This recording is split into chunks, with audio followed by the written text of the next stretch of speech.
کون ہے جو اس طرح کی قراردادیں لا کر الیکشن پروسیس کو، الیکشنز کو، ڈیموکریسی کو ڈیریل کرنا چاہتا ہے؟ اور پھر اس قرارداد کی سگنیفیکنس کیا ہے، اہمیت کیا ہے جو سینٹ کے اندر منظور کی گئی ہے؟ اس سارے معاملے پر بات کریں گے اس وقت سینئر صحافی تجزیہ کار صاحب نے ہمیں اسٹوڈیوز میں جوائن کیا ہے۔ السلام علیکم بخاری صاحب۔ بخاری صاحب بہت بہت شکریہ آپ کے وقت کے لیے۔ سر سب سے پہلے تو فرمائیے گا کہ سینٹ میں جو قرارداد کثرت رائے سے، کہنے کو تو کثرت رائے سے ہی ہے، 14 لوگ بھی تھے، 12 نے اس کے حق میں ووٹ دیا ہے، قرارداد منظور ہو گئی ہے، کون ہے جو الیکشن پروسیس کو ڈیریل کرنا چاہتا ہے؟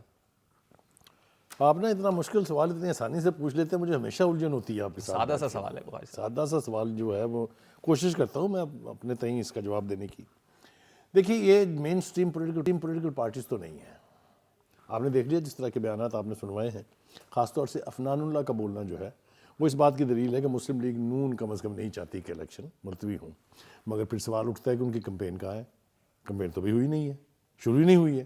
تو اس کا جواب ہمیں جہاں سے ملتا ہے وہ یہ ہے کہ جی وہ چونکہ سپریم کورٹ میں ان کی نااہلی کے بارے میں فیصلہ آنے والا ہے، اس لیے اس وقت تک وہ روک کے بیٹھے ہوئے ہیں۔ مگر یہ میں وثوق سے کہہ سکتا ہوں آپ کو کہ مسلم لیگ نون یقینی طور پر نہیں چاہے گی کہ الیکشن ملتوی ہوں۔ دوسری طرف الزام ان پارٹیوں کی طرف سے پی ٹی آئی کے اوپر ضرور لگتا ہے۔ پیپلز پارٹی بھی نہیں چاہتی کہ الیکشنز ملتوی ہوں۔ پیپلز پارٹی نے بھی اپنی پوزیشن واضح کر دی، اس کے باوجود کہ ہاؤس میں ان کا ایک بندہ بیٹھا ہوا تھا اور وہ کچھ نہیں بولا۔ اصل بات یہ ہے کہ آج سینٹ میں ہوا کیا، دیٹس اے مسٹری۔ وہ مسٹری اس لیے ہے کہ ایک 14 ارکان کی موجودگی میں پاس کی ہوئی قرارداد کو کثرت رائے سے کہتے ہوئے مجھے تو شرم آ رہی ہے۔ مجھے سمجھ نہیں آتی چیئرمین صاحب کو کیوں نہیں آئی ہے کہتے ہوئے شرم آنی چاہیے ان کو۔ دوسری بات یہ ہے کہ کسی بندے نے ہمت نہیں کی کہ یہ نشاندہی کر دے کہ صاحب کورم نہیں ہے، خدا کے چیئرمین واسطے صاحب کے تو اپنے پیپرز بھی نامینیشن پیپرز ایکسیپٹ ہو گئے، وہ تو خود الیکشنز کنٹیسٹ کرنے جا رہے ہیں۔ تو کیا چیئرمین سینٹ یہ چاہتے ہوں گے کہ الیکشنز دیکھیے چیئرمین سینٹ اگر یہ نہیں چاہتے ہیں تو وہ جو یہ چاہتے ہیں ان کے اعلیٰ کار ضرور بنے۔ کون چاہتے ہیں سر؟ وہ ہے اس میں کچھ پردہ نشینوں کے بھی نام آتے ہیں۔ آپ دیکھیے اس ملک میں آپ کے لیے کبھی اتنا مشکل ہوا تو نہیں جتنی مشکل میں آپ کو محسوس کر رہا ہوں۔ میں اس کو آسان بنانے جا رہا ہوں۔ آپ کسی سے پوچھیں پاکستان کی تاریخ کے کسی حصے میں کہ سب سے زیادہ طاقتور قوت کون ہے، آپ کو کثرت رائے سے جواب ملے گا اسٹیبلشمنٹ۔ تو یہ ایسی حرکات جو ہیں یا ایسی درفنتریاں جو ہیں وہ اکثر اسٹیبلشمنٹ چھوڑتی ہے۔ اسٹیبلشمنٹ کے اندر تو عدلیہ بھی آتی ہے سر۔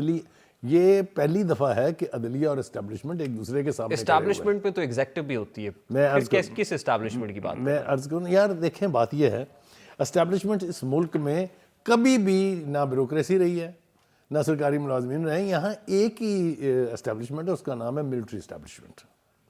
اب آپ کو تسلی ہو گئی، شانتی ہو گئی۔ وہ الیکشنز نہیں کرانا چاہتے؟ دیکھیے ان کے نزدیک چیلنجز مختلف ہیں۔ ان کا خیال یہ ہے کہ جس طریقے سے دہشت گردی کی کاروائیاں ہو رہی ہیں اس ملک میں اور جو کرا رہے ہیں جہاں جہاں سے ہو رہی ہے، وہ زیادہ پرائرٹی ہے کہ پہلے اس کو روکا جائے۔ Election they think is not priority number one. But they are there to facilitate Election Commission of Pakistan۔ بخاری صاحب آپ کو یاد ہوگا 261ویں دو روزہ کور کمانڈرز کانفرنس کے اندر chief of the army staff نے 12 کور کمانڈرز کے اس اجلاس کے اندر کیٹیگوریکلی یہ کہہ دیا کہ الیکشن کمیشن کو جو ڈیو ہیلپ ریکوائرڈ ہے ہماری طرف سے ہم ان کو فیسیلیٹیٹ کریں گے۔ یہ بتائیے کہ اس ملک میں کون سی ایسی پارٹی یا کون سا ایسا ادارہ ہے جو اپنے لفظوں پہ کبھی قائم رہا ہے؟ سپریم کورٹ آف پاکستان کہہ رہا ہے کہ 8 فروری پہلی دفعہ ہے کہ سپریم کورٹ آف پاکستان نے یہ کہا کہ پتھر پہ لکیر ہے چیف جسٹس صاحب کے۔ اور اس میں ایک اور پہلو بھی ہے، وہ یہ کہ president of Pakistan and chief election commission دونوں نے اپنے دستخطوں سے لکھ کے دیا ہوا ہے۔ وہ لکھ کے دیا ہونا جو ہے وہ اس بات کا جواز تھا کہ وہ یہ کہیں کہ یہ پتھر پر لکیر ہے، آپ کو کرانا۔ پاکستان مسلم لیگ نون سائلوں میں کیوں ہے، یا قائد مسلم لیگ نون اور مریم نواز صاحبہ اس وقت آئسولیشن میں کیوں ہیں، کیمپیننگ کرتے ہوئے نظر نہیں آ رہی ہیں؟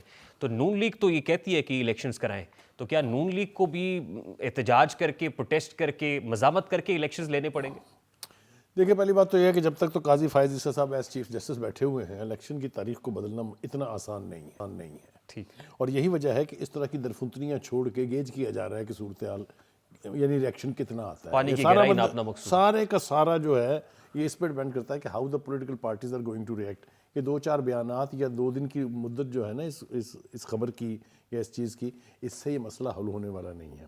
انفارچونیٹلی بات یہ ہے کہ صورتحال تو 2008 میں بھی ٹھیک نہیں تھی، 2013 میں بھی ٹھیک نہیں تھی، اس سے زیادہ دہشت گردی کے واقعات تھے، اس سے زیادہ لا اینڈ آرڈر کی سچویشن تھی، اکانومی بھی ماشاءاللہ کوئی دودھ کی نہریں نہیں بہہ رہی تھی۔ تو اگر تو الیکشن کرانے ہوں تو حالات تو ٹھیک ہیں، الیکشن کرانے چاہیے۔ اصل بات یہ ہے کہ ہم انفارچونیٹلی وہ تقی میر صاحب نے خوب فرمایا تھا کہ میر کیا سادہ ہیں بیمار ہوئے جس کے سبب اسی عطار کے لونڈے سے دوا لیتے ہیں. ہمارے سارے لوگ جو ہیں وہ بیانات کی حد تک تو ضرور بیان بازی کرتے رہتے ہیں لیکن کسی میں جرت نہیں ہے کہ ان کو چیلنج کرے. آپ مجھے یہ بتائیے کہ جب ملٹری اسٹیبلشمنٹ نے یہ کہے کہ ہم آپ پولیٹیکل ہیں تو پھر یہ سارے تماشے جو دیکھے ہیں ہم نے, چاہے وہ کاغذات کی نامزدگی جمع کرانے کا معاملہ تھا, چاہے وہ کاغذات چھیننے کا معاملہ تھا, چاہے ڈسکوالیفیکیشن کے معاملے تھے, پھر دھڑا دھڑ وہ منظور بھی ہو, یہ ہو کیا رہا ہے؟ کیا ہو رہا ہے بغیر صاحب؟ یہ آپ سے جاننا اوکے میں یہی بلین ڈالر سوال ہی ہے کہ وہ منظور بھی ہو گئے کاغذات, میں وہی عرض کروں. نامینیشن دیکھیے پیپرز بھی سب یہ سے زیادہ جس کو بھی قد سے بڑا ہونے کا شوق ہے, چاہے وہ نواز شریف ہیں چاہے کوئی بھی ہے, اس کا قد اس کی اوقات کے برابر کرنا یہی ذمہ داری ہوتی ہے ان کی, جس کی طرف ہم اشارہ کر رہے ہیں. تو اب آپ سمجھ جائیں, اس سے زیادہ میں کیا عرض کروں آپ کو. لاسٹلی اینڈ ویری کوئکلی بخاری صاحب, اگر تاحیات نااہلی کیس میں نواز شریف صاحب کلیئر ہو جاتے ہیں, لائکلی ہو جاتے ہیں, تو کیا یہ بھی طے ہے کہ وزیر اعظم نہیں ہوں گے پھر؟ دیکھیے گزارش یہ ہے کہ ایک تو یہ سمجھنا کہ اس نااہلی کے فیصلے کا اگر ان کے حق میں آتا ہے تو صرف فائدہ نواز شریف کو ہوگا, یہ مسنومر ہے, یہ غلط ہے. دو بڑے نام تو میں لے دیتا ہوں نا, ایک جہانگیر ترین ہے, دوسرے خود عمران خان صاحب ہیں. ان کی فیٹ بھی تو لٹکی ہوئی ہے نا, وہ تو نااہل ہوئے ہوئے ہیں نا. اگر آپ یہ کہیں گے کہ یہ نااہلی عمر بھر کے لیے ہے تو وہ ان کی بھی ہوگی پھر. تو مطلب اس کے بینیفیشریز جو ہیں وہ بہت سارے لوگ ہیں, آنے والے وقت میں بہت سارے لوگ بنیں گے. تو ایک تو یہ بات طے ہے کہ اس کا فیصلہ جو بھی آئے that will make Nawaz Sharif eligible for contesting elections. اگر وہ الیکشن لڑیں گے تو وہ ایک دفعہ پرائم منسٹر بنیں گے, چاہے ایک دن کے لیے بن کے دوسرے دن بھائی کو بنا دیں. انتخابات ہو رہے ہیں 8 فروری. 8 فروری کو انتخابات نہیں ہوئے تو پھر ان کو ایک لمبے عرصے کے لیے بہت شکریہ بخاری صاحب آپ کے وقت کے لیے. اسی نے صحافی تجزیہ کار سلیم بخاری صاحب ہمارے ساتھ موجود